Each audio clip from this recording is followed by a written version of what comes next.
Alors le thème qui m'est demandé de traiter cet après-midi, c'est agriculture paysanne et développement durable. J'ai vu dans les papiers deux choses, développement local, développement durable, mais on évoquera les deux de toute façon. Et je pense que c'est inséparable. La question de développement durable, donc on verra, on essaiera de définir, et local, et développement local. Alors peut-être en termes de définition strictement, quand moi je parlerai d'agriculture paysanne, j'évoquerai très clairement une agriculture familiale. C'est-à-dire, je pense qu'on peut opposer déjà l'agriculture paysanne à des formes d'agriculture qui existent ailleurs dans le monde. Alors première forme d'agriculture, l'agriculture capitaliste à salariés. Ça peut vous apparaître étrange parce qu'en France ça n'existe quasiment pas. Mais il y a des continents entiers, comme l'Amérique latine, où au fond, l'exploitation agricole, celui qui investit du capital, figurez-vous, c'est pas celui qui travaille. C'est-à-dire que même le gérant, même celui qui décide des rotations, des assolements, des calendriers fourragers, etc., est un salarié. C'est-à-dire que vous avez un grand propriétaire, vous avez un détenteur de capital, il investit dans l'agriculture, mais tout, jusque même le travail de gestion, est un travail salarié. C'est-à-dire que pour celui qui investit du capital, l'important, c'est comme il investirait dans l'immobilier, comme il investirait dans le commerce, comme il investirait dans les casinos à Miami Beach. Moi, j'ai rencontré des agriculteurs, enfin, si on peut appeler ça agriculteurs, mais les grands propriétaires vendre une partie de leur troupeau et investir dans des casinos à Miami Beach. Donc sachez que ça existe. Des gens, un peu comme la Standard Food, si vous voulez, qui investissent dans les bananeraies et qui déplacent son capital au fur et à mesure des profits à faire ici ou là. Sachez que c'est l'agriculture capitaliste, elle prédomine dans un grand nombre de continents. On en rediscutera si vous voulez, mais ce n'est pas l'agriculture qu'on rencontre vraiment en France. Au fond, en France, aujourd'hui, l'agriculture, elle est très largement familiale dans le sens où les gens qui investissent du capital sont ceux qui bossent et ils investissent du capital en général non pas pour un taux de profit, mais pour mieux vivre de leur travail. C'est-à-dire c'est un agriculteur en France, en règle générale, il s'interroge où est-ce que je vais investir mon argent, sur quoi vais-je orienter mes systèmes de production en fonction de l'espérance de revenus du travail, en comparaison, y compris d'ailleurs, avec d'autres opportunités de revenus du travail. C'est-à-dire que le fils de l'exploitant reprend l'exploitation des parents en fonction de est-ce que j'ai mieux à faire avec mon niveau d'instruction d'aller travailler en ville ou est-ce que j'ai mieux à faire avec le capital investi par les parents à poursuivre le travail de mes parents. Et c'est un peu ça qui décide les systèmes de production en France encore aujourd'hui.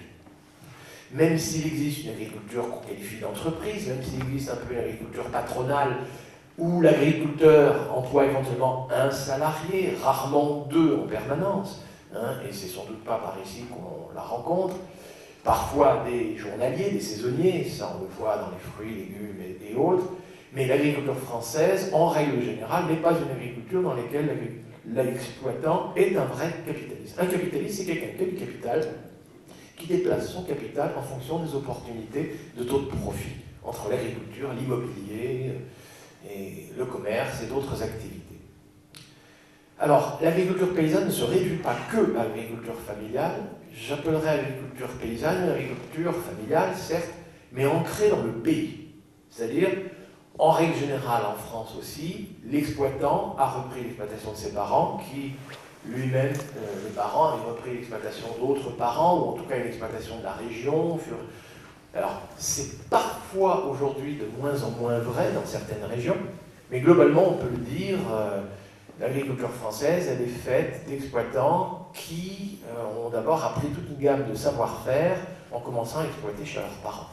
Et même quand après, ils reprennent une autre exploitation de la région, un certain nombre de savoir-faire sont des savoir-faire qui ont été acquis au fur et à mesure des années, en contact avec les agriculteurs, avec la génération précédente, avec une fine connaissance du milieu local, des terroirs, on dirait aujourd'hui, de l'écosystème régional, et en général, ce savoir-faire ne disparaît pas. Alors évidemment, ce que je vais vous dire après, c'est que dans certaines régions en France, cette agriculture paysanne est bien ancrée dans le pays, bien au fait des potentiels productifs, des terroirs, etc., elle est très singulièrement menacée dans certaines régions. et remplacée par une agriculture qu'on qualifie un peu d'industrielle. Ça, on va le voir. Mais avant de dire quelles sont les menaces qui pèsent sur cette agriculture paysanne, je voudrais vous dire pourquoi je crois que cette agriculture paysanne est la plus à même d'assurer un développement durable. Alors, les raisons sont simples, précisément. Alors, on pourrait aussi comparer l'agriculture paysanne, mais je ne le ferai pas, avec ce qu'on appelait autrefois l'agriculture collectiviste, l'agriculture des pays socialistes. Mais je dirais qu'aujourd'hui, la comparaison avec cette agriculture-là ne présente plus grand intérêt. Je crois que l'idée que quand même l'autonomie de décision d'un producteur au plus près de sa terre, au plus près de ses troupeaux, avec la fine connaissance qu'il a, et gérer lui-même son travail et son capital, et ça a été démontré, je crois, bien plus performant que l'agriculture planifiée, centralisée, administrée, qu'on a rencontrée dans un certain nombre de pays, donc je ne reviendrai pas là-dessus.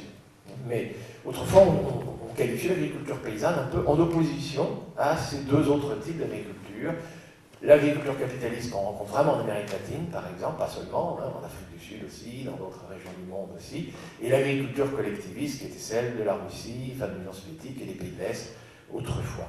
Alors, cette agriculture paysanne, pourquoi me semble-t-elle être la plus conforme au développement durable? D'abord parce que la personne qui investit du capital, je disais, est un travailleur, qui investit aussi beaucoup de travail, et qui essaye de mieux vivre de son travail. Et la personne qui essaye de mieux vivre de son travail, les exploitants agricoles ici, je pense, me le diront, essaye d'éviter, les temps morts. C'est-à-dire qu'il n'y a rien de plus désolant pour un exploitant, sauf la période des vacances, s'il peut en prendre. Tout le monde ne peut pas prendre des vacances. Mais s'il peut en prendre, tant mieux pour lui. Mais sinon, l'idée, elle est de pouvoir valoriser au mieux sa force de travail et quand même d'essayer d'avoir un peu de travail tout le temps, étalé sur l'année.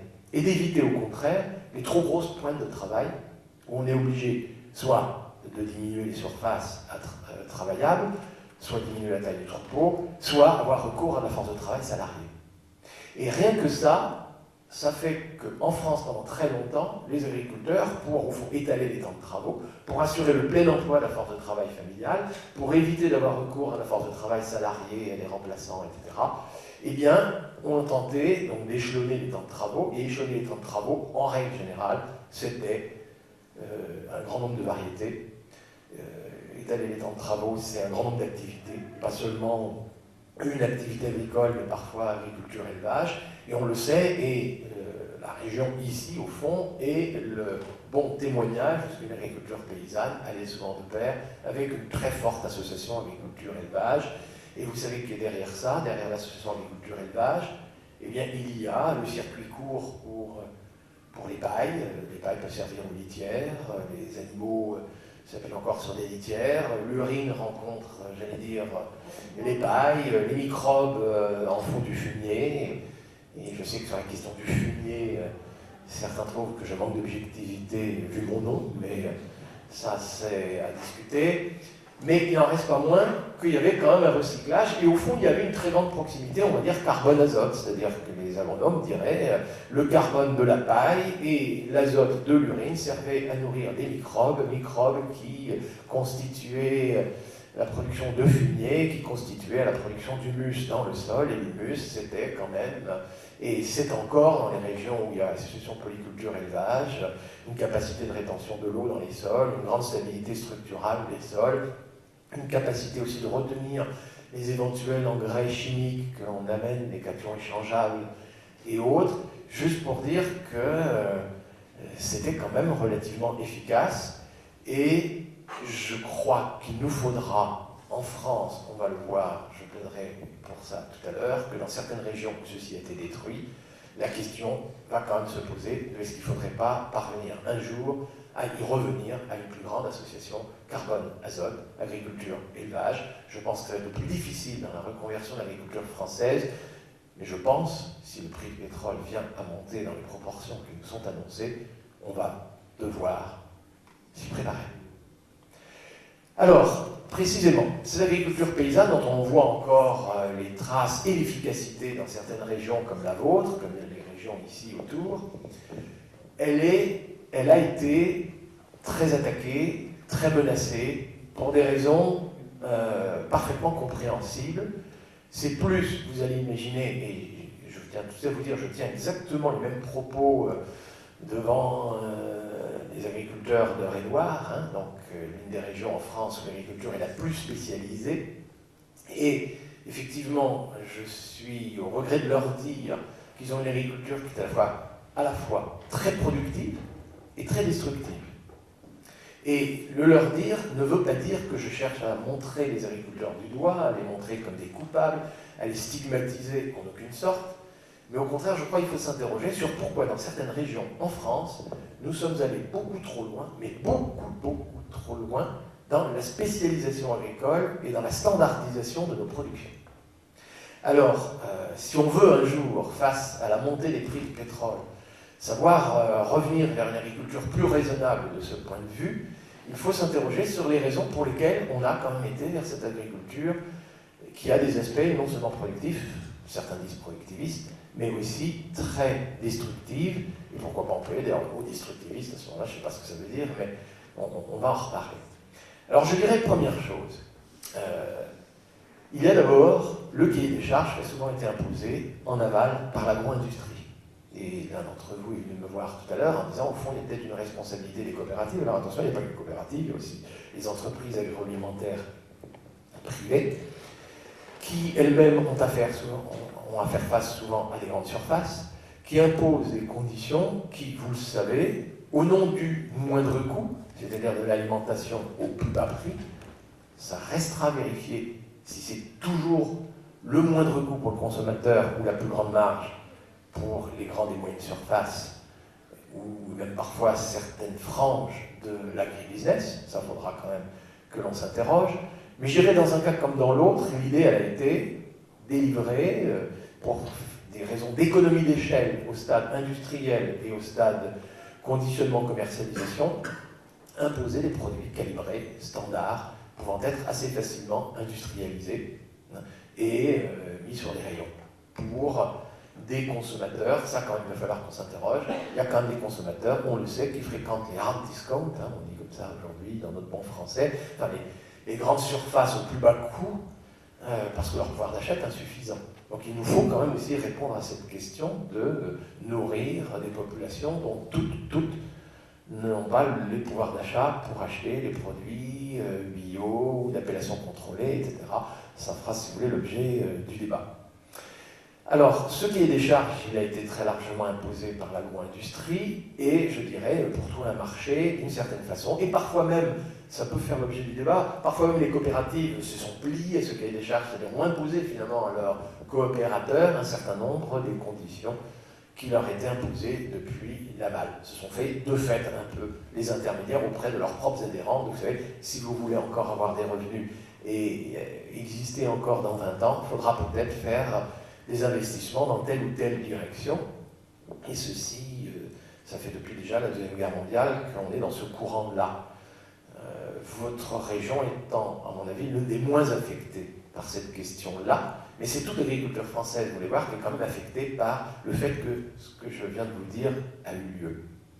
Je dirais deuxième chose, et là, pour travailler dans un établissement d'enseignement et de recherche, et vous savez, donc très proche donc, de l'INRA, la recherche agronomique française doit impérativement s'interroger, c'est qu'au fond, en amont, ceux qui ont délivré les semences, ceux qui ont proposé les schémas de sélection génétique, même pour la production animale, ont essayé de répondre, elles aussi, et d'anticiper ce cahier des charges, de répondre par la mise à disposition d'un matériel génétique un peu standard. Et pour ce qui est, par exemple, des céréales, c'est le plus facile à raconter.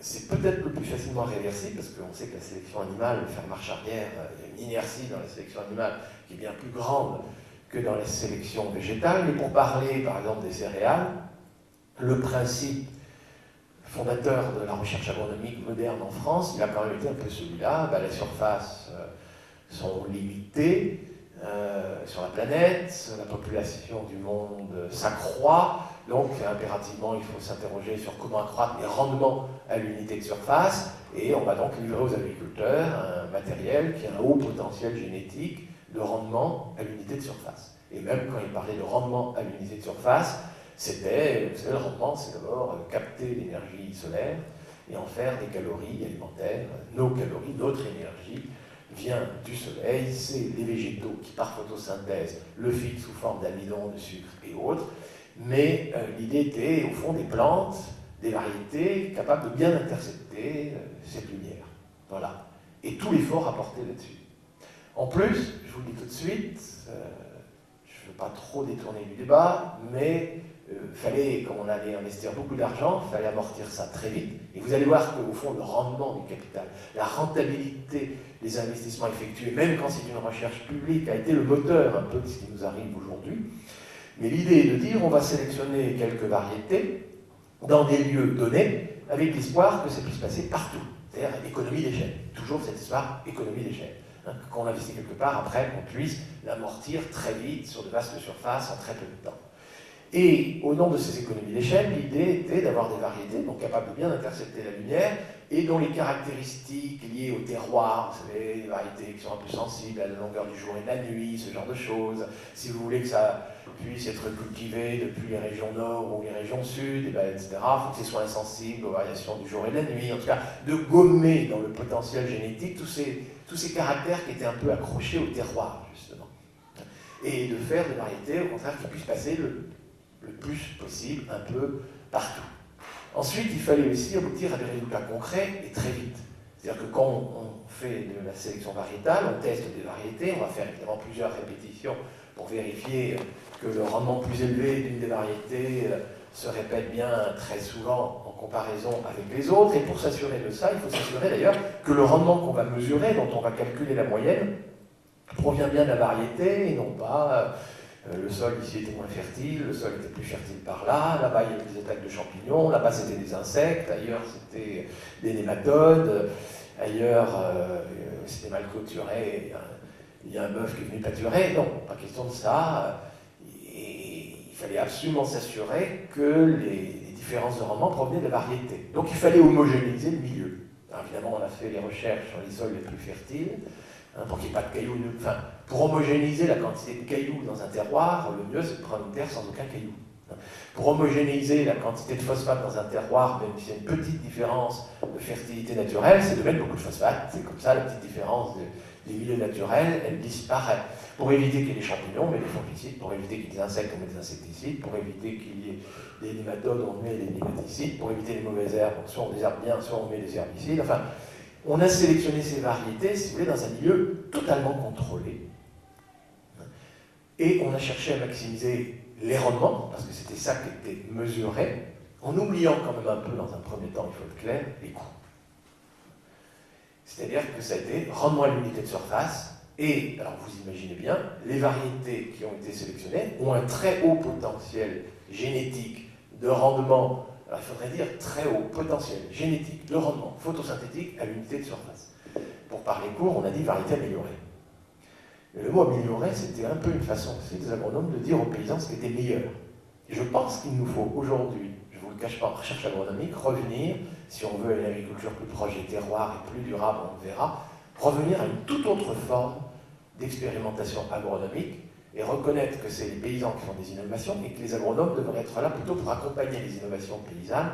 Et je peux vous assurer, c'est de la science très moderne, c'est-à-dire que ça peut être très scientifique, y compris en termes de modèles prédictifs sur qu'est-ce qui peut arriver et comment vont évoluer les écosystèmes. C'est-à-dire que ce n'est pas du tout dire aux agronomes vous n'avez plus rien à faire, au contraire. Mais alors c'est vraiment à la fois une très grande scientificité et une bien plus grande humilité par rapport à ce qu'a été la recherche agronomique jusque ces temps derniers. Juste pour vous dire que ces variétés à haut potentiel génétique, c'est comme une usine à très grande capacité. C'est ridicule de la faire fonctionner à 10-15% de sa capacité. C'est pas rentable. Et pour qu'une variété à haut potentiel génétique fonctionne à pleine capacité, eh bien, il fallait bien mettre des engrais, il fallait bien mettre des fongicides, il fallait bien mettre des insecticides, il fallait mettre tout ça. Et je pense que là démarre la chimisation, parfois outrancière, de notre agriculture. C'est sans doute moins vrai par ici, mais c'est très vrai dans certaines régions. Notre agriculture a été excessivement chimisée. C'est pas que ça. C'est qu'en économie de marché, les agriculteurs ont bien été obligés d'être compétitifs. C'est le propre de l'économie de marché. Je ne suis pas en train de vous dire que je fais l'éloge de l'agriculture soviétique. Je vous ai dit tout à l'heure que justement, si j'en parlais pas, c'est que je considère comme morte est définitivement morte. Donc en économie de marché, il y a quand même une compétition, même si c'était à l'abri de protection à l'époque du marché commun agricole. Et dans cette économie de marché, pour être compétitif, eh bien écoutez, il fallait investir et faire des investissements, ça devenait coûteux. La chance apportée par la PAC d'origine aux agriculteurs, c'était que ça assurait des prix rémunérateurs, ça permettait aux gens quand même d'épargner et d'investir, en tout cas ça donnait une assise financière suffisante pour que si on emprunte auprès du Crédit Agricole, le Crédit Agricole vous prête en vous considérant comme solvable. C'était incitatif. Ce qu'on oublie, c'est que la politique agricole commune des débuts, elle était incitative pour le blé, elle était incitative pour le sucre, elle était incitative après, si vous voulez, pour le lait et la viande, mais ça veut dire que c'était dissuasif pour les protéagineux, qui eux n'étaient pas protégés par des droits de douane ou frontières, et on verra qu'aujourd'hui ça nous coûte extrêmement cher, cette dépendance à l'égard des protéines en France. Et vous allez voir que je vais plaider pour qu'une grande partie de l'énergie solaire serve à la fabrication de protéines. On va voir, évidemment, ça va réhabiliter le trèfle, les luzernes, les légumineuses, vous vous en doutez. Mais le problème est un peu là, c'est que quand vous investissez dans une moissonneuse-batteuse, vous n'investissez pas en plus dans une salle de traite, ou si vous investissez dans une salle de traite, vous n'allez pas commencer à investir dans des cultures industrielles. Pour reprendre une région, excusez-moi, je parle un peu de ma région qui est le Pays de Caux, quelqu'un qui investit dans la production de lin, avec du matériel spécifique pour arracher le lin, ne va pas en plus s'adonner à l'élevage. Et le Pays de Caux, qui faisait de la polyculture élevage, un peu comme ici, il y a 50 ans, aujourd'hui, d'ailleurs, en termes de pays, elle fait encore les deux, mais vous avez des exploitations qui font des céréales et des cultures industrielles dans un coin, vous avez des exploitations qui font de l'élevage dans un autre, et il était de vous dire, pour que les vaches puissent avoir une litière, pour que les pailles puissent trouver un débouché, il faut les transporter sur des kilomètres et des kilomètres, le prix de l'essence augmente, attention, attention, tout ceci n'est plus rentable, n'est déjà plus rentable, ne sera encore moins rentable dans les années qui viennent, et c'est des coûts, si vous voulez, dont on n'a pas vu apparaître les coûts, parce que ça n'a pas toujours été pris en charge par le marché, on en discutera. Mais en tout cas, il y a bien eu erreur dans cette spécialisation excessive, qui était quand même parfaitement compréhensible. Par contre, chaque agriculteur était un peu obligé à ça. Et je dirais dans les erreurs de la PAC, ben je pense, très clairement, je vous le dis, ce n'est pas les agriculteurs qui sont stigmatisés dans cette affaire, mais il y a d'un point de vue quand même une mauvaise vision des choses, à savoir qu'il était logique, tant que nous étions déficitaires, de nous protéger sur les blés, sur le sucre, sur le lait, sur la viande, produits considérés de première nécessité immédiatement après la Deuxième Guerre mondiale. L'erreur a été, quand nous sommes devenus globalement excédentaires, pas seulement en France, mais à l'échelle de l'Europe, l'erreur a été de ne pas, et nous avons négocié en position de faiblesse dans les négociations internationales, de ne pas nous protéger de l'importation de protéines, en particulier des protéagineux. Et cela, au nom du fait qu'on souhaitait, toujours pour maintenir des prix incitatifs, stables et rémunérateurs sur les productions en question, nous avons défendu quelque chose qui a été complètement erroné. Je suis assez sévère, pas forcément contre les gens qui sont à l'origine de ça, mais sévère en tout cas contre la mesure, à savoir, nous avons défendu l'idée qu'il fallait subventionner nos exportations. C'est-à-dire que l'agriculteur français aurait un prix élevé, et pour arriver à trouver des débouchés, vous savez, ça a été d'abord les surplus de lait, avant qu'on mette les quotas laitiers, la poudre de lait qui était excessive, les céréales, ça reste encore un peu vrai, mais figurez-vous que dans la Manche, on exporte encore du butter oil, enfin, de l'huile de beurre, on pourrait dire, vers des pays du Sud. Non, c'est une erreur. Et le contribuable y a mis sa contribution. Les agriculteurs étaient heureux parce que l'idée d'être rémunéré par les prix, et idée que je partage, je vous le dis tout de suite, d'être rémunéré par les prix, ben, ils ne voyaient pas déjà qu'au fond, derrière ces prix, il y avait une partie déjà de subvention. On n'a pas anticipé sur le fait que ce serait dénoncé, à l'international, ce serait dénoncé à l'OMC et ensuite au sein même de l'Europe. Et la défense par la France d'une certaine politique agricole commune, de défendre les subventions à l'export, puis ensuite des subventions à l'hectare, puis ensuite des subventions découplées, ce ne sont que des retraits, c'est sur la défensive, face aux attaques des gens qui disaient que vous êtes en train de faire du dumping à l'égard des grands latifoliaires brésiliens et argentins. Et je peux vous assurer que les grands latifoliaires argentins et brésiliens auraient mieux à faire que de vouloir nous exporter du soja. il y a 30 à 40% des gens qui vivent sous le seuil de pauvreté dans ces pays-là. N'empêche que le poids de ces très grands propriétaires fonciers, de cette agriculture capitaliste, justement, du Brésil et d'Argentine est très fort à l'OMC. Et bien que le président Lula ait été élu par des paysans sans terre, la politique internationale du Brésil, selon clair, c'est la défense des intérêts directement de ces grands propriétaires capitalistes, dont éventuellement on pourra discuter si vous voulez, le caractère durable de leur agriculture. C'est loin, très loin d'être durable, mais c'est très destructeur de l'environnement. Mais sachez qu'ils considèrent que l'Europe faisait du dumping. Et évidemment, il s'allie aux États-Unis, et le Brésil, ayant une image pays du tiers-monde, a réussi à s'allier un certain nombre de pays du tiers-monde, dont l'immense majorité des pays du Sud, vous êtes pas sans savoir, sont en fait déficitaires. Et là, alors c'est criminel. Subventionner nos exportations alors que nous sommes déjà 200 fois plus productifs que eux, je vais vous éviter les chiffres, mais si vous les demandez dans le débat, je vous les donnerai. Mais notre agriculture est 200 fois plus productive que le milliard d'exploitations qui existent dans le monde où les outils ne sont encore que manuels. Sur les 1,3 milliard d'exploitations qui existent dans le monde, sachez qu'il y en a 1 milliard où les outils ne sont que manuels. Il y a 300 millions où c'est la culture attelée. Et il y en a 28 millions dans le monde qui ont des tracteurs qui ont accès à la motorisation, dont un peu plus d'un demi-million en France. C'est-à-dire que notre agriculture, l'agriculture motomécanisée, est minoritaire en nombre, elle est majoritaire peut-être en surface, parce qu'évidemment, les surfaces travaillées par des engins motorisés sont bien supérieures que les surfaces travaillées par des gens qui n'ont que la houe, le machette, ou même, si vous voulez, la paysanne d'Asie qui repique le riz à la main. Vous imaginez que les surfaces par actif et par an sont extrêmement limitées. Le rapport de productivité est de 1 à 200. Et en plus, c'est nous qui subventionnions à l'export. C'était insupportable. Et vous comprenez que tant que l'Europe avait comme mandat à l'OMC de négocier ce droit, soit le droit à subventionner nos exportations, soit même le droit de continuer d'exporter ce pourquoi un certain nombre, pas tous, de nos agriculteurs ont des subventions, et ce n'est pas la région ici qui est tellement mise en avant dans ces affaires-là, c'est quand, et excusez-moi, et du coup je reparle de ma région, comme ça au moins on ne dira pas qu'il y a, écoutez, le blé du Pays de Caux dans des régions normandes, où ce taux d'humidité en question, ce n'est pas les blés de première qualité, et ce sont ceux-là qui bénéficient en définitive, qui sont exportés grâce aux subventions dont bénéficient malgré tout les agriculteurs. Eh bien, nous sommes toujours, et à chaque fois, nous avons toujours perdu. Et nous sommes à 2 doigts de perdre si les négociations à Doha devaient aboutir.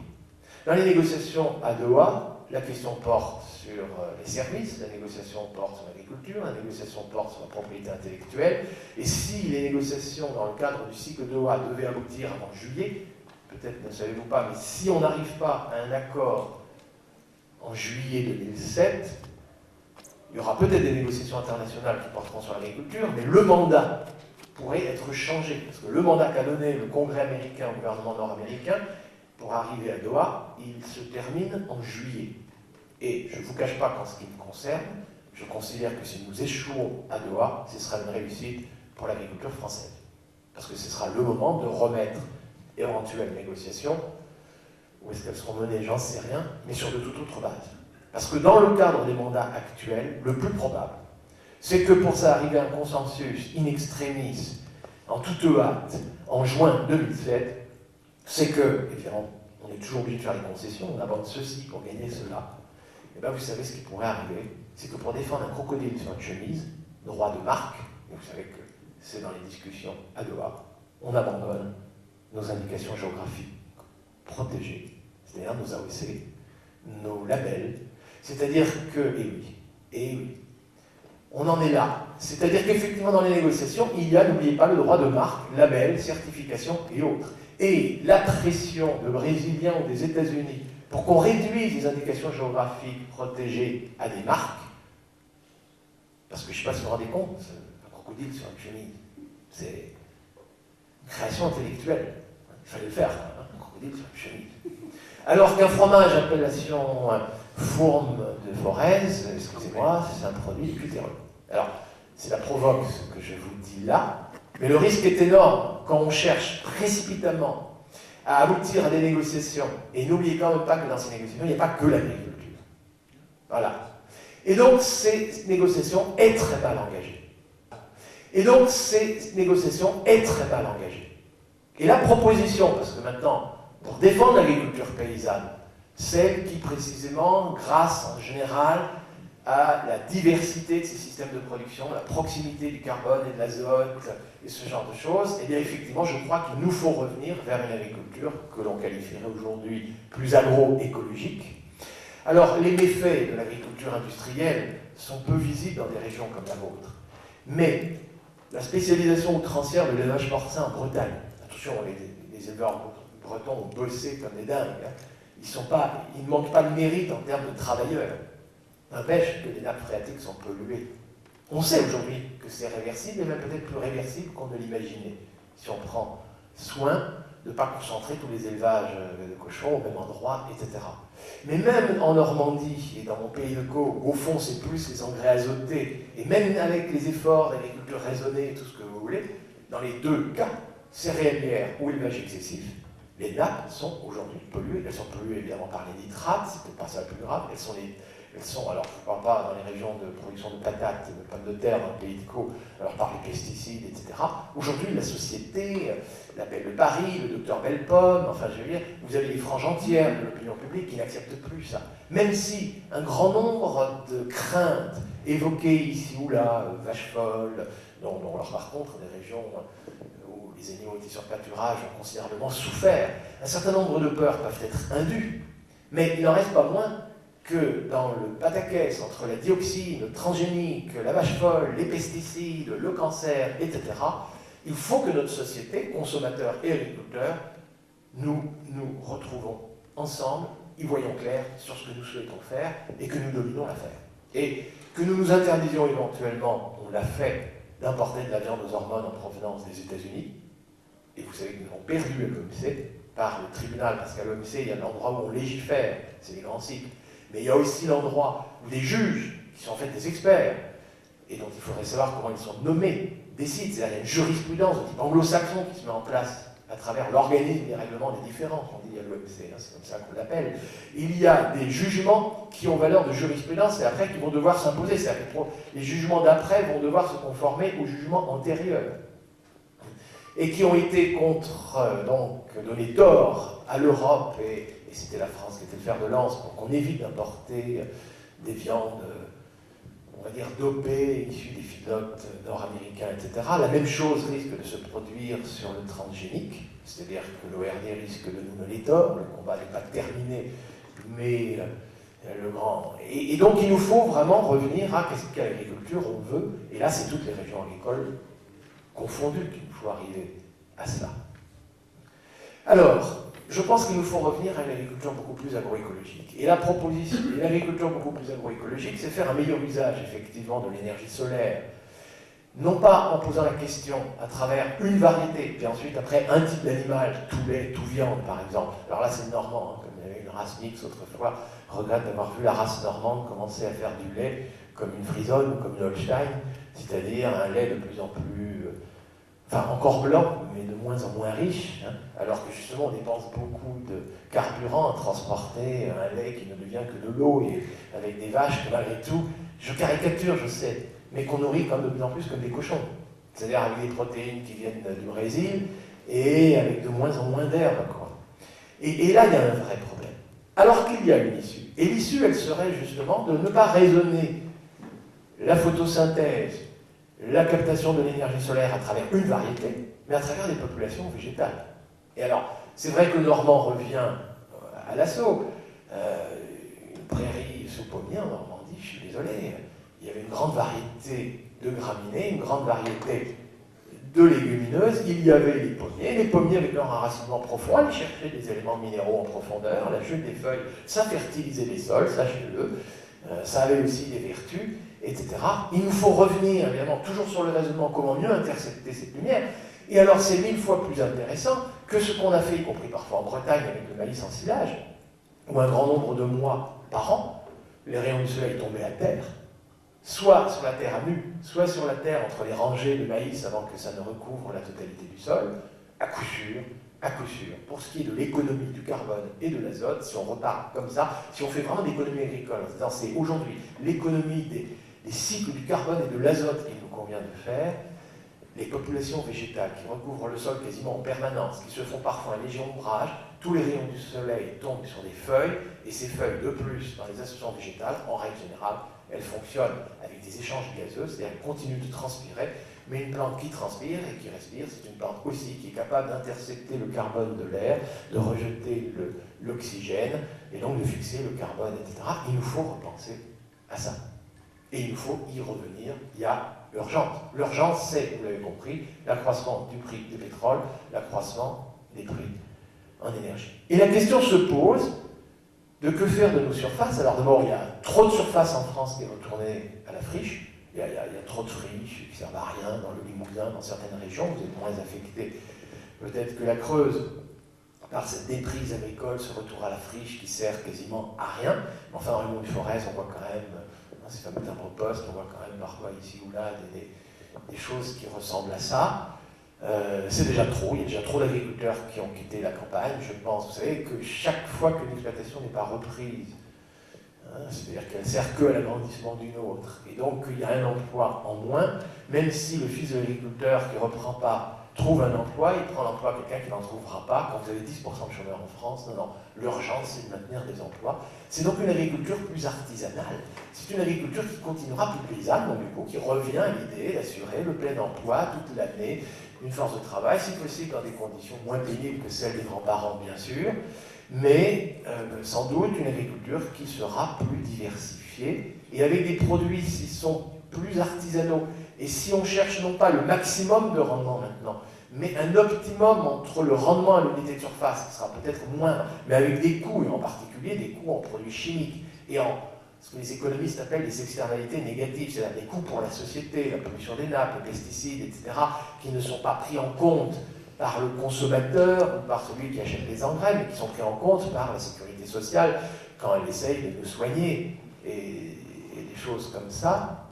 Si on veut arriver à une agriculture moins coûteuse de ce point de vue-là, il faut une agriculture plus artisanale, c'est une agriculture des terroirs, c'est une agriculture qui devra défendre ses indications géographiques protégées, c'est une agriculture où effectivement il faut arriver à ça, c'est-à-dire des produits qui vont devoir être un peu plus coûteux. C'est-à-dire ce n'est possible que si les agriculteurs parviennent à être rémunérés par les prix, ce qu'ils ont toujours demandé, je dirais que c'est à chaque fois à travers un combat perdu à la défensive qu'on est passé des subventions à l'export, puis les subventions à l'hectare, puis les subventions découplées, donc personne au fond n'est très satisfait aujourd'hui, il faut être très honnête, sauf peut-être ceux qui en bénéficient le plus. J'ai découvert quand même ça en Eure-et-Loire, excusez-moi.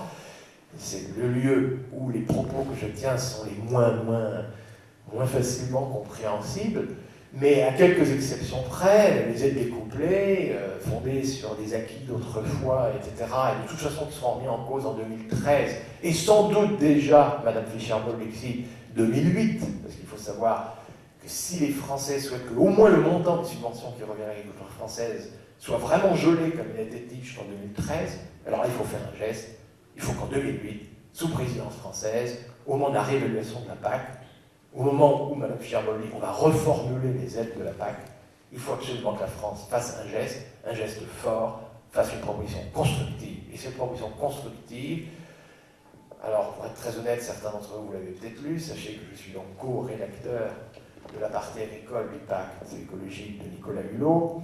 Mais cette proposition, quelle est-elle? Enfin, il y en a beaucoup. Mais ça commence par la chose suivante. La France demandera à l'Europe que le mandat donné au commissaire européen à l'OMC change.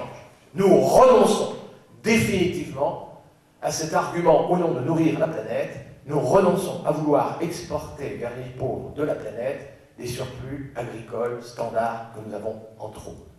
Nous souhaitons que la planète se nourrisse, mais nous souhaitons d'abord que la planète puisse se nourrir par elle-même. C'est-à-dire nous autorisons les pays du Sud à protéger leur agriculture par des droits de douane conséquents, avec l'efficacité que l'on sait, puisque c'est la méthode que nous avions, nous, au lendemain de la Deuxième Guerre mondiale. C'est-à-dire que nous donnons le droit aux pays du Sud de faire astucieusement ce que nous avons fait nous-mêmes avec efficacité au lendemain de la Deuxième Guerre mondiale. Ils ont le droit de protéger leur agriculture vivrière par des droits de douane, c'est-à-dire de mettre des impôts à l'entrée de nos produits agricoles quand ils vont chez eux. Et évidemment, nous nous interdisons du coup de vouloir exporter ces productions pour lesquelles un certain nombre de nos agriculteurs ont des subventions. Ça veut dire Que nous réorientons notre agriculture sur notre marché intérieur européen. Vous savez que la vocation exportatrice de la France, si c'est pour dire que nous devons nourrir les pays pauvres, je dis non. Et je travaille surtout dans les pays du Sud, et je peux vous assurer, alors là, ça, je peux vous assurer qu'il y a des solutions techniques dans les pays du Sud, éventuellement on évoquera ça si vous voulez, mais il y a des solutions techniques pour que les gens, s'ils sont à l'abri de protection, si vraiment les agriculteurs ont une rémunération, peuvent progresser et nourrir leurs propres habitants avec leurs propres coutumes alimentaires. Le respect à l'égard de leurs coutumes alimentaires va de pair avec réorienter notre agriculture sur notre marché intérieur, qui peut être le marché commun européen, bien sûr, et déjà dans notre excédent de la balance commerciale, les 2/3, n'oublions pas, ce sont des vins, des spiritueux et des fromages, c'est-à-dire des produits quasiment de qualité. C'est-à-dire que l'avantage comparatif de la France sur le marché international, c'est la qualité de ces terroirs, c'est des productions à haute valeur ajoutée, c'est des productions certifiées. C'est ça pourquoi il nous faut collectivement nous battre, c'est ça l'avenir de l'agriculture française, et précisément, elle sera portée par une agriculture paysanne, elle sera portée par ceux qui savent réconcilier carbone et azote, ou du moins par ceux qui n'ont jamais épousé, était dans le sens du divorce carbone-azote. Alors évidemment, les techniques ne seront peut-être plus chez les grands-parents, ce sera peut-être le zéro labour, ce sera peut-être... Il faut refaire, et vous imaginez bien que je rejoins les propositions de Bourguignon, il y a vraiment urgence que notre agronomie française se réinterroge sur la microbiologie des sols. Il y a vraiment urgence, il y a une défaillance complète. Nous avons bousillé une large part de nos écosystèmes microbiens dans les sols. Là, il y a vraiment urgence que nous fassions marche arrière. Pour cela, ce ne sera possible en France que si les agriculteurs sont bien rémunérés, que si nous savons bien défendre nos indications géographiques protégées. Il ne faut pas que le cycle de Doha aboutisse, parce que là, il y a vraiment péril en la demeure. Et évidemment, vous allez tout de suite me dire, et c'est la question qui m'est posée, et oui, et alors si les produits agricoles sont payés plus cher, qu'est-ce que vous faites des nouveaux pauvres? Qu'est-ce que vous faites des gens qui fréquentent les restaurants du cœur, l'armée du salut, etc. Et il nous faut trouver effectivement une réponse à ça. On ne peut pas dire qu'il faut payer plus cher les agriculteurs avec des produits de qualité haute et reconnus et certifiés et dire on laisse de côté les gens pour qui ces produits seront trop chers et ils n'y auront jamais accès. Et la solution, autre solution, donc inscrite dans le pacte écologique de Nicolas Hulot, c'est pas seulement de dire qu'il faut qu'on change les modalités de négociation à l'OMC et que l'Europe se donne un nouveau mandat. Et vous savez que l'idée de ce nouveau mandat, c'est effectivement d'isoler le Brésil, l'Argentine et les États-Unis et que l'ensemble des pays du Sud déficitaires disent tiens, ça y est, l'Europe enfin nous respecte et puisse se ranger effectivement. Et là, alors là, ça devient gagnable à l'OMC. La défense de l'agriculture française devient gagnable à l'OMC si nous savons isoler le Brésil, l'Argentine et les États-Unis, et le groupe de Cairns aussi, si vous voulez, la Nouvelle-Zélande, l'Australie. Nous pouvons le faire en termes de nombre de pays, c'est possible. Évidemment, en échange nous renonçons à exporter des céréales provenant du sucre, ou de la poudre de lait, ou du butter oil, parce que figurez-vous, je découvre qu'on en exporte encore vers les pays pauvres. Nous allons demander effectivement une protection de nos protéagineux. On fait un geste fort, et on en réclame un autre. Eh bien, ce jour-là, il ne faut pas exclure qu'une majorité de pays se range à cette idée-là. Et c'est ça le devenir de l'agriculture française. Alors pour nos pauvres, je vais même vous dire pour nos couches modestes tout court, il faut trouver une solution, et la solution, elle est de transférer une partie des subventions du premier pilier des aides découplées vers, alors l'expression dans le pacte Nicolas Hulot, c'est vers la restauration collective. Certains ont tout de suite compris, je vous le dis tout de suite, effectivement c'était dangereux, avenance et Sodexo. Non, l'idée n'est pas celle-là. De transférer, non mais il faut le dire, parce que effectivement la lecture du pacte, pour moi c'était évident que ce ne serait pas Sodexo et avenance, mais la lecture du pacte est trop floue pour que certains n'y aient pas vu un très réel danger. Il faut prendre ce danger comme très réel. Alors l'idée quelle est-elle? C'est qu'une part des subventions passe alors vers les établissements qui ont sous leur tutelle la restauration collective. Si c'est une école primaire, ce sera le directeur de l'école, mais ce sera aussi la mairie. Et évidemment, les subventions, donc si vous voulez, de Bruxelles, du FIOGA passera par les collectivités locales. Si c'est des lycées, ce sera la région. Si c'est les entreprises, ça passera par les comités d'entreprise. Je peux vous assurer que de la part de la CNTT, pour en avoir discuté avec Jean-Jacques Bompard, l'accueil est très favorable à ce qu'il y ait des conventions entre donc, comités d'entreprise et syndicats agricoles, associations d'agriculteurs, pour effectivement arriver à une alimentation dont le cahier des charges serait qualité et proximité. C'est ça qui est inscrit dans le pacte. Et l'idée, elle est effectivement que la subvention soit conditionnée à l'élaboration d'un cahier des charges, qui soit préalablement négocié donc, entre l'association de parents d'élèves, le directeur de l'école, présidera aux réunions, mais l'association de parents d'élèves, ce ne sera sans doute pas une commune, hein, pour les petites écoles primaires, ce sera sans doute des regroupements intercommunaux, des syndicats de communes, mais une négociation préalable entre les associations de parents d'élèves, les syndicats de producteurs, sur comment on va définir un cahier des charges en termes de qualité et de proximité. Parce que vous comprenez que là, il est nécessaire d'avoir une subsidiarité locale. La proximité, quand vous êtes en plein cœur de l'Eure-et-Loire, ou la proximité quand vous êtes ici, c'est pas pareil. Vous ne pouvez pas dire dans une école primaire en Eure-et-Loire, mais écoutez, comme il y a du blé autour de vous, proximité, vous mangez du pain. Il ne faut quand même pas tomber dans l'absurdité complète. Donc la subsidiarité est nécessaire. Et c'est précisément ça l'intérêt de la mesure.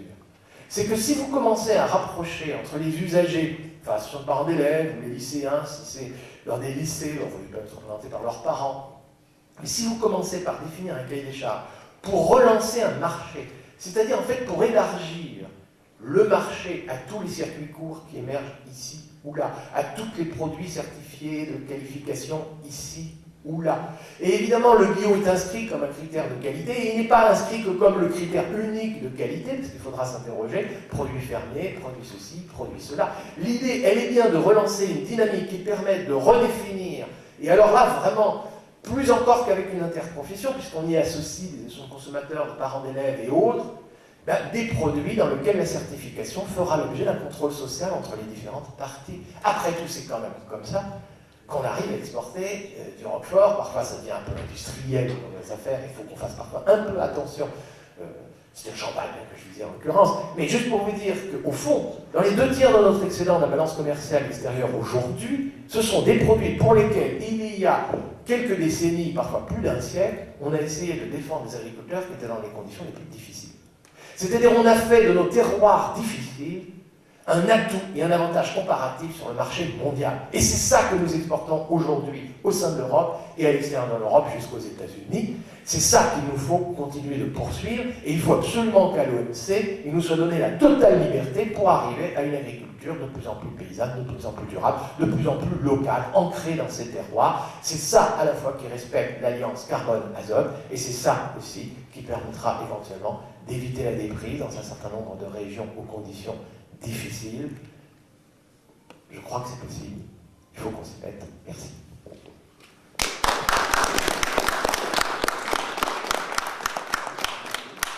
J'ai parlé trop longtemps.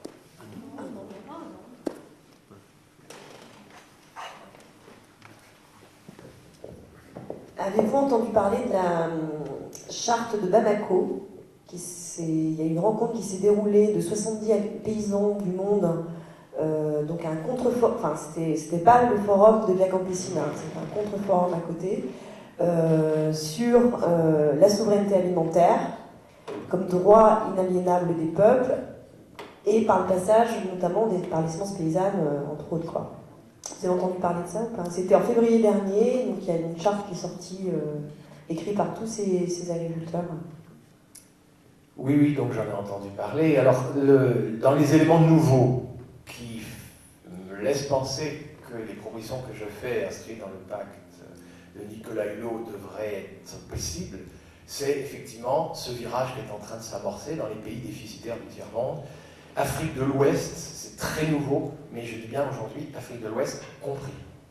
Et ça, c'est-à-dire cette demande, cette exigence de revenir à une sécurité alimentaire sous forme de souveraineté alimentaire, c'est-à-dire de ne plus devoir manger du blé, enfin du pain, ou bien du riz de Camargue et de Louisiane, mais de pouvoir manger des produits locaux et d'assurer au sein de marchés communs régionaux, là aussi, protégés, parce qu'au fond, la protection frontière, vaut mieux qu'elle soit à travers frontières communes à plusieurs pays, plutôt que chacun le temps d'éloigner l'un face à l'autre.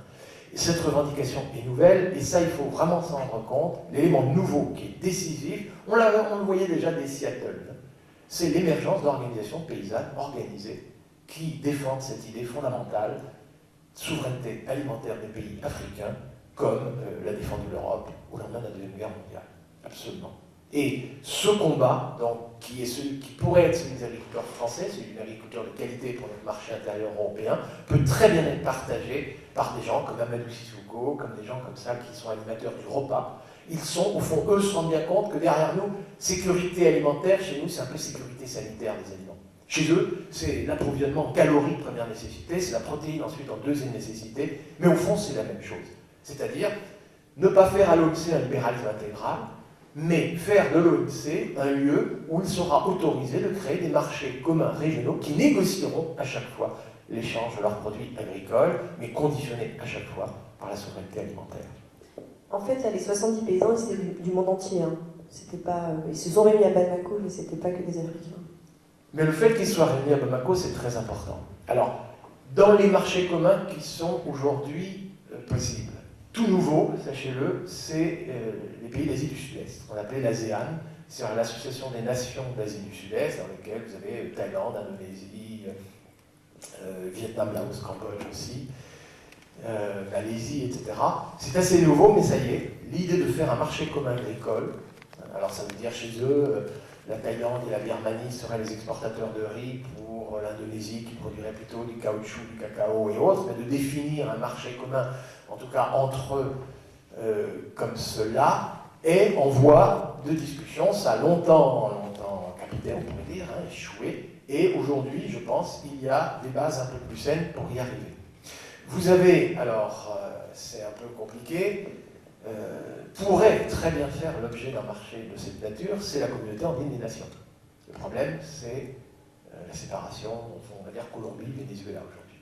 La Colombie a déjà signé un traité de libre commerce avec les États-Unis, ça rend la chose extrêmement difficile. Il ne faut surtout pas faire un marché commun du type Mexique-États-Unis.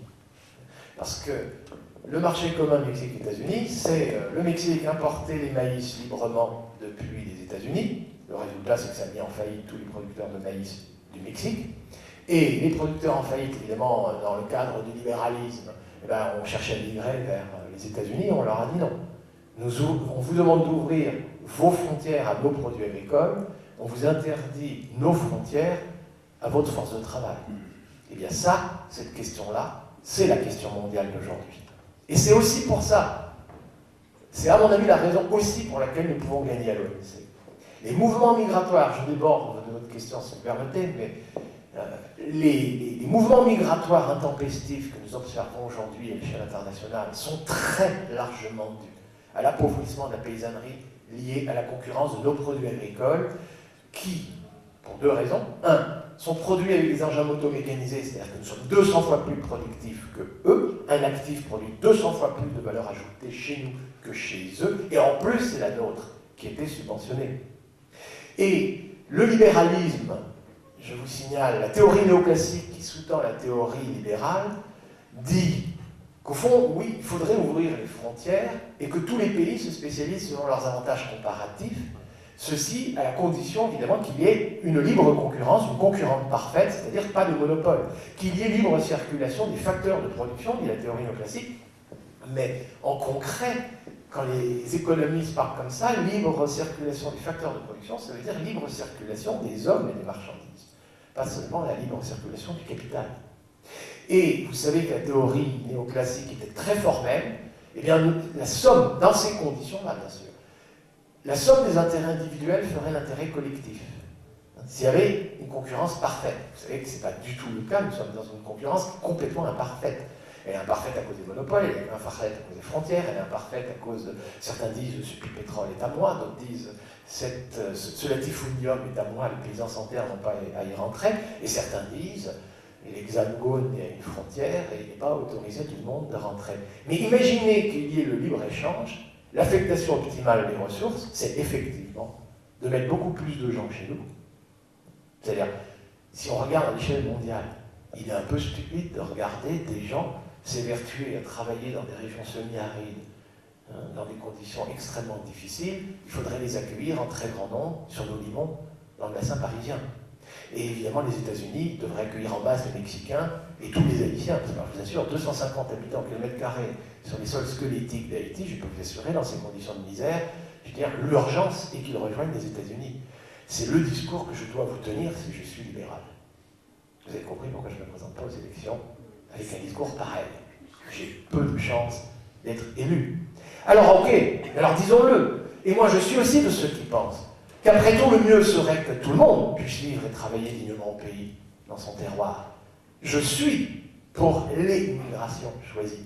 C'est-à-dire que les gens ne soient pas obligés de migrer pour fuir la misère. Vous savez, quand des gens s'accrochent avec des nœuds d'avion, c'est pas qu'ils aiment le pays d'accueil, c'est qu'ils fuient la misère de leur propre pays. C'est pas par amour pour la France que les gens viennent en France. Je suis au regret de vous le dire, vous le savez très bien.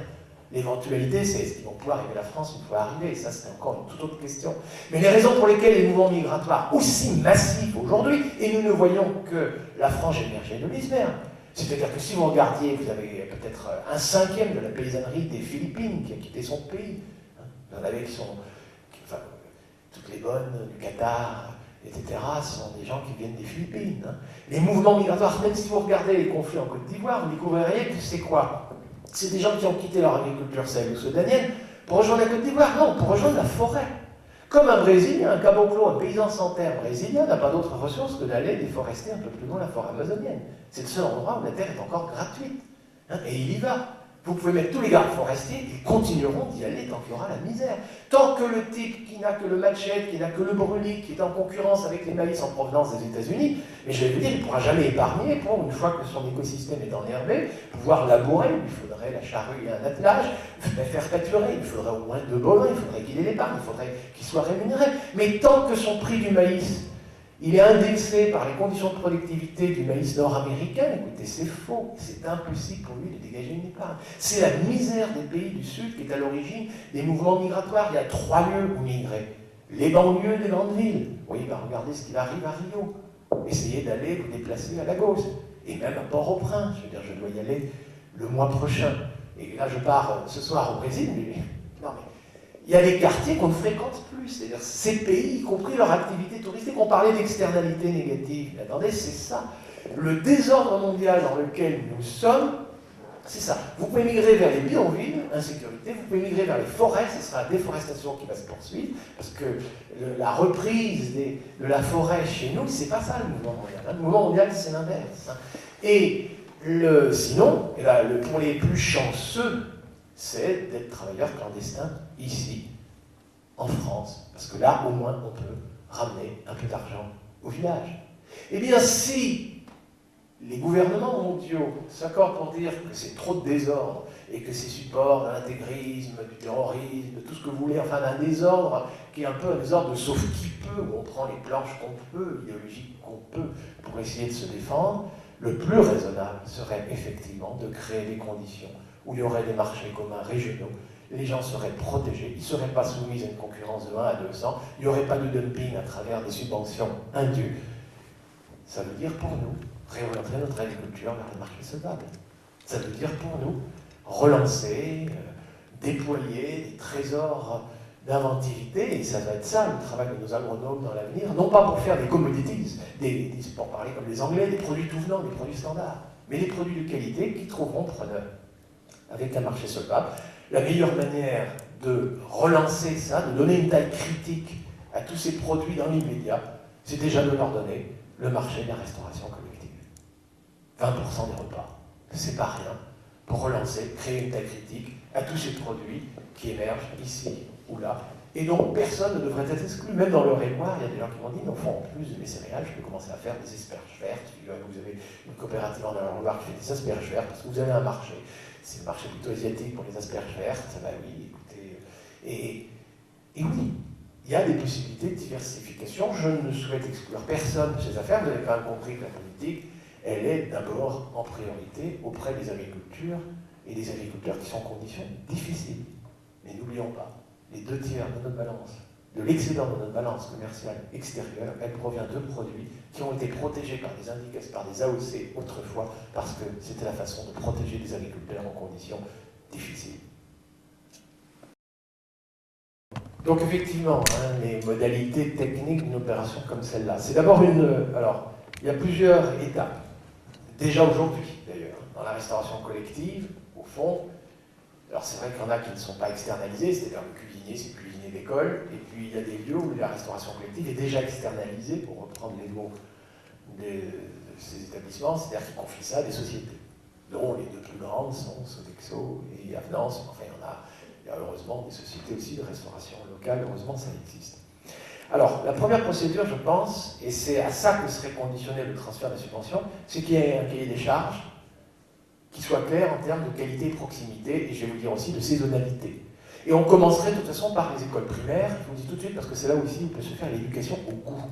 Je pense qu'on a urgence en France à ce qu'il y ait une éducation au goût chez les gamins des écoles. C'est un problème difficile, hein. C'est que les gamins, même à la maison, n'aiment pas toujours manger des épinards, je me souviens quand j'étais gamin.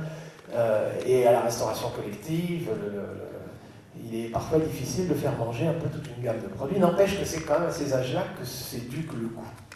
Alors, dans le cahier des charges, effectivement, ça va dépendre des conditions locales. Il faut absolument que les syndicats agricoles et les associations de parents d'élèves soient présents. Le président de cette affaire, c'est nécessairement le directeur de l'école qui réunit ces réunions. Et la subvention est conditionnée à ça. Ensuite, il y a un appel d'offres. Il y a une procédure d'appel d'offres. Et il y a dans le Code des marchés publics, d'ores et déjà, je vous le dis tout de suite, un article 14 qui porte clause de développement durable. Et dans cette clause, il est très clairement dit que dans la restauration collective, il est possible de choisir un offreur, qu'on met en concurrence des gens qui pourraient faire le service, et il y a une clause qui dit très clairement qu'on pourrait choisir le mieux disant, on va dire, et pas toujours le moins disant, c'est-à-dire le moindre coût, mais évidemment, si la subvention est transférée à l'école primaire, ça y est, il est possible de non pas choisir le moindre coût, mais la meilleure qualité en fonction de ce cahier des charges.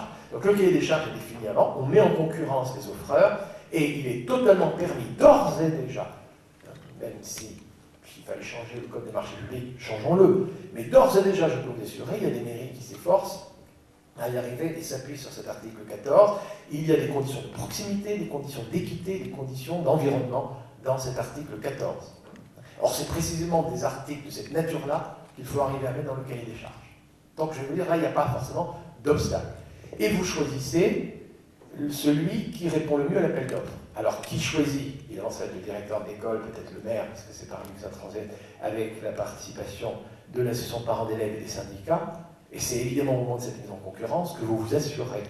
Parce que si les gens veulent emporter le contrat, il faudra bien qu'ils se plient aux conditions. Sinon, ils perdent le contrat face à un concurrent. Et c'est pour ça qu'il faut que les charges soient claires. Et le contrat, et les gens qui vont inspecter le contrat, c'est pas seulement le directeur tout seul. Et bien c'est ça qui garantira effectivement que les subventions qui transitent par l'école, ce sera bien répercuté par les prix plus élevés payés aux producteurs. En économie de marché, c'est toujours la concurrence qui fait qu'il y a quelques chances qu'une subvention puisse être répercutée aux producteurs. Et le grand drame d'ailleurs, au fond, de notre économie, c'est que dans l'agribusiness et dans la grande et moyenne surface, la concurrence disparaît progressivement. Là, vous êtes en train en fait de recréer des circuits de commercialisation alternatifs à celui des grandes surfaces et autres. Alors par contre, la question, et je posais ça à des syndicats agricoles, parce que je vais vous dire que depuis que les gens ont su que j'étais co-rédacteur de la partie agricole de ce pacte, j'ai rencontré tous les syndicats, à l'exception de coordination rurale, mais CDJA, FNSEA, mais à travers la Fédé Champagne-Ardenne davantage, et puis Confédération Paysanne. Et inutile de vous dire que sur ces modalités techniques, tout le monde en ce moment essaye de... Parce que ça y est, mais en même temps, ça veut dire qu'après les premières questionnements de principe, maintenant je découvre que tout le monde discute effectivement des modalités techniques. Et c'est dans le moment de cette mise en concurrence avec un cahier des charges qu'on y parvient. Alors la question elle est, et aujourd'hui où il y a une telle critique, où ça y est, il y a un marché qui s'élève pour ses produits de proximité et de qualité, et si Carrefour ou quelqu'un commence à dire, mais attendez, ce produit-là m'intéresse, j'aimerais bien le mettre dans mes rayons. Je ne pense pas qu'il y ait beaucoup d'agriculteurs qui disent non, pas vous. Et au fond, c'est ça l'idée. C'est de commencer par la restauration collective pour amorcer et donner une telle critique à des circuits nouveaux, qui viennent faire concurrence aux circuits actuels qui ne sont plus des circuits en concurrence. Il y a trop de monopoles dans la commercialisation aujourd'hui. C'est-à-dire que le truc fondamental, c'est de créer de nouveaux circuits de commercialisation et leur donner une telle critique et une force fondée évidemment un peu sur le volume, c'est-à-dire, mais ça ne fait que 20% des repas, la restauration collective, mais surtout sur la qualité, sur la recertification. Et vous savez, si ici ou là, à travers des procédures comme celles que je viens de vous indiquer, pouvez remettre des appellations contrôlées, des certifications dans lesquelles il y a une vraie participation qui va des consommateurs jusqu'aux producteurs, moi j'en serais que très satisfait. Pour certaines régions, ce serait bienvenu.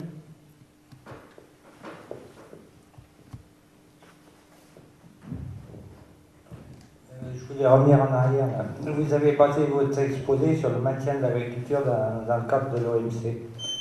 Je pense qu'il y a une complète incompatibilité entre l'OMC et la souveraineté alimentaire, entre l'OMC et l'agriculture telle que vous l'avez décrit. Alors je ne vois pas trop comment on peut s'en sortir là. Nous, aujourd'hui, on est sur la base de sortir l'agriculture du cadre de l'OMC. J'aimerais que vous développiez un peu là-dessus parce que je ne vois pas comment on peut mener ce type d'agriculture en restant à l'OMC. Alors, en tout cas, il faut absolument... Les batailles se mènent peut-être par étapes. La première étape, il faut absolument que le cycle de Doha n'aboutisse pas. Là, je suis désolé de vous dire, il y a vraiment une question d'urgence. C'est-à-dire qu'actuellement, il y a l'OMC, et à l'intérieur de l'OMC, il y a un mandat, et le mandat est quand même très précis, il va dans le sens d'une libéralisation considérablement accrue des échanges agricoles internationaux. Et ça, il faut absolument le faire échouer. Et donc ça, c'est l'étape, je dirais, il faut absolument arriver à ce qu'on ne parvienne à rien d'ici juillet 2017. Alors ensuite, une éventuelle négociation internationale pour arriver à des marchés communs protégés, comment y arriver? À coup sûr, ce n'est pas l'alternative que certains proposent aujourd'hui, que des accords bilatéraux, comme les accords de partenariat économique, que la France essaie de négocier, par exemple, avec les pays africains. Je vous le dis tout de suite, c'est pas ça. Et comme les États-Unis aussi essaient de faire, et ont déjà fait avec la Colombie, avec le beau désastre, à savoir que déjà au niveau de la communauté des nations, une proposition comme celle que je ferais volontiers, et qui est portée par un certain nombre de paysans, bien sûr, mais aussi de gouvernants dans ces pays-là, devient quasiment impossible. Donc, il faut éviter ça aussi. Donc, il faut penser quand même à pouvoir négocier à l'échelle internationale. Alors, quelles sont les meilleures instances? Et alors là, la question dépasse très largement l'agriculture, malheureusement, parce que ça porte sur beaucoup de choses. Il y a l'environnement, et évidemment, je serais plutôt de ceux qui pensent qu'une organisation mondiale de l'environnement, si ça pouvait intervenir avant toute renégociation internationale sur l'agriculture, c'est-à-dire qu'il y ait un droit préétabli sur des clauses environnementales, pas seulement en relation avec l'effet de serre, mais ça va quand même être ça qui va être l'élément moteur de négociations internationales sur l'environnement et d'une éventuelle création d'une organisation mondiale pour l'environnement, vous savez que ce n'est pas fini. Et je ne suis pas très à l'aise pour vous dire, je pense que, en même temps, plus tard on attend pour aboutir à des accords internationaux, plus nombreux seront les accords de partenariat économique bilatéraux qui vont tout foutre en l'air aussi. Donc je suis très mal à l'aise pour vous répondre. Est-ce que l'institution, ce sera l'OMC? Est-ce que ça ne pourrait pas être la CNUSED? La CNUSED est une organisation de l'ONU, mais vous avez vu l'affaiblissement aujourd'hui de toutes les organisations de l'ONU. La FAO n'est plus que le bras droit de l'OMC pour définir les mesures phytosanitaires. C'est-à-dire, l'ONU s'est rendue à l'OMC. Le vrai problème que vous posez, c'est le problème de la gouvernance mondiale. De toute évidence, si on ne veut pas que ce soit les laisser-faire et la main invisible, il faut qu'il y ait un gouvernement mondial des échanges internationaux. Sinon, ce sera la main invisible. Et la main invisible, elle est vraiment méchante. Elle met en concurrence des gens qui sont dans des rapports de productivité de 1 à 200, elle est criminelle. Comment la remplacer, cette main invisible, et par quoi? Si ce n'est pas l'OMC dans ses statuts actuels, le pire dans l'OMC, il y a deux choses qui sont graves à l'OMC. C'est d'abord le côté légiférant, le cycle de Doha. Bon. Si on arrivait à un cycle sur un autre mandat, peut-être que ce serait déjà bien. Attention, derrière l'OMC, il y a quelque chose de plus terrible encore, c'est l'ORD, l'organisme des règlements des différends. C'est-à-dire, on légifère à plusieurs pays, on fait un consensus sur des textes vagues, et après la concrétisation, elle se fait par un jugement dans lequel les juges sont, ne l'oubliez pas, des experts. Pourquoi la France, l'Europe a-t-elle perdu sur l'histoire de la viande aux hormones? C'est parce que les experts ont été majoritaires pour dire que la viande aux hormones était sans aucun danger pour la santé.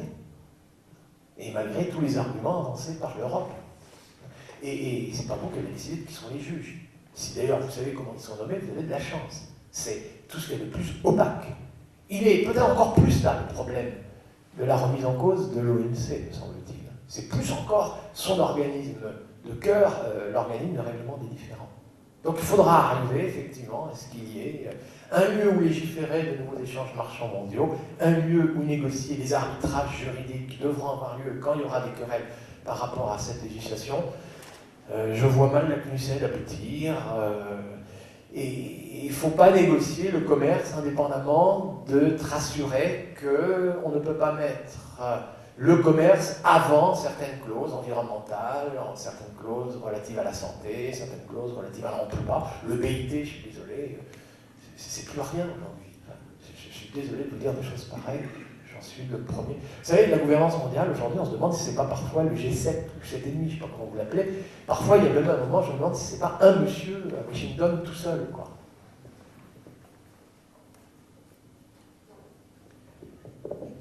Oui, moi je ne suis pas trop inquiet en ce qui concerne les modalités techniques pour redéfinir un nouveau mode de distribution ou d'attribution de produits de qualité, notamment à la restauration collective. Il y a quand même du boulot parce qu'actuellement on est dans la situation inverse, c'est-à-dire que tout ce qu'il y a de plus mauvais et qu'il faut, les importations qu'il faut camoufler, ça passe tout par là, donc il y a du boulot. Mais dans la mesure où il y a une volonté politique, on peut y arriver. Par contre, c'est sur l'évolution des mentalités que je suis inquiet, parce que si vous saviez à quel point, dans la France profonde, vous et moi qui pensons la même chose, on est des salauds parce qu'on ne veut pas nourrir ces pauvres gens qui meurent de faim, alors que les autres sont généreux parce qu'ils veulent produire beaucoup dans les pays riches pour nourrir ces pauvres gens. Mais c'est très profond et c'est pas simplement dans la France profonde des gens qui seraient classés comme les plus pauvres de notre société. Il y a des gens qui sont dans ce qu'on appelle les classes moyennes et qui pensent très profondément cette chose-là, que les jachères, il faut vite en finir en Europe. Parce qu'il faut produire, parce qu'il y a des besoins dans le monde. C'est très fort. Alors, les actes d'attaque, quand on est à la base, comme ça, pour dire on va essayer de faire évoluer une mentalité, on n'en a pas beaucoup. Et si on est paysans et producteurs, abandonner ce qu'on a, c'est-à-dire les subventions, on sait ce qu'on a, on ne sait pas ce qu'on va trouver derrière.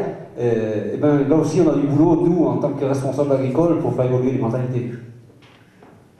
Je partage complètement votre point de vue, hein, et puis après tout, si j'ai très volontiers accepté de venir ici en discuter avec vous, c'est parce que je pense que plus on est nombreux à essayer de confronter nos idées, c'est que ça peut quand même faire avancer les choses et les mentalités, hein, c'est clair que c'est bien ça. Je dirais la chose suivante, aujourd'hui on est quand même devant un pas de tir peu commun. D'abord pour la politique agricole commune, quand même 2008, présidence française, on dit bilan de santé hein, de la politique agricole commune, mais c'est des réévaluations. Enfin, inévitablement, on va devoir discuter de ces choses-là. Ça va être remis. Alors évidemment, je vois bien que les candidats fuient la discussion, il faut être clair.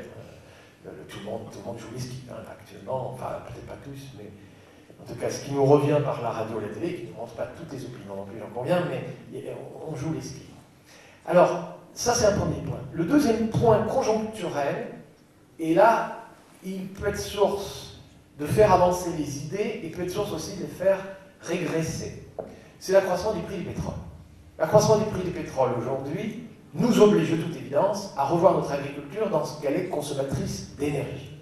Et ça, là, je veux dire, aujourd'hui, je crois que tout le monde en prend conscience. Et de nouveau, la question de comment faire le meilleur usage de l'énergie solaire, et pour ma part, je pense que c'est de fabriquer des calories par les végétaux, et qu'une partie de ces calories fabrique des protéines via les légumineuses, hein, c'est-à-dire le circuit court en termes de carbone-azote. Hein, donc il faut vraiment... Cela redevient facilement argumentable. Là où il peut y avoir, et c'est un bon débat, mais il faut être très prudent, une régression, et bien c'est comme vous avez évoqué les jachères, ça me fait penser, et bien écoutez, on va tout de suite passer au biocarburant. Alors, d'abord, je pense qu'il y a un avenir pour certains biocarburants en France à plus ou moins long terme. Je vous le dis tout de suite, je pense que oui. Mais alors, la précipitation peut être très mauvaise conseillère. Si aujourd'hui on pense éthanol et diester, et si on pense que c'est ça avec lequel de nouveau on va pouvoir, parce que pour l'instant les filières qui se mettent en place sont très largement subventionnées, et essayer de nouveau d'avoir une gamme de subventions, je pense qu'on fait fausse route. Les huiles végétales pures, je crois que vous en avez déjà débattu, c'est tout à fait autre chose. Là, vraiment, il y a peut-être encore des problèmes technologiques pour qu'éventuellement des voitures qui fonctionneraient aux huiles végétales ne fassent pas de Paris, lui donnent une odeur de friteuse, mais on va y arriver, c'est pas un problème. Les huiles végétales pures ont sans doute un avenir, Les biocarburants qu'on appelle de deuxième génération, c'est-à-dire le jour où on arrivera à faire ça à partir de ligneux, on dit la plante entière, hein, mais disons, alors là, ça devient possible. Mais, surtout, ne pas commencer à prendre l'éthanol et le diester comme la planche de sauvetage. Moi, je le dis à tous ceux qui le disent, vous croyez avoir trouvé une planche de salut, en fait, c'est une planche pourrie. C'est de nouveau une commodity, c'est-à-dire quelque chose qu'on souhaite produire à grande échelle. J'ai discuté avec Total, j'ai discuté avec un certain nombre de coopératives agricoles qui essayent de se mettre dans cette affaire. Tout de suite, on pense production en grand, etc. On serait, si on faisait ça, on est en train d'ouvrir la porte ouverte à l'éthanol brésilien. Produire du sucre au Brésil, j'y vais là, hein, donc je travaille au Brésil. Alors j'y vais, mais je veux dire, pas pour conforter, je suis dans cette filière, je le dis tout de suite, mais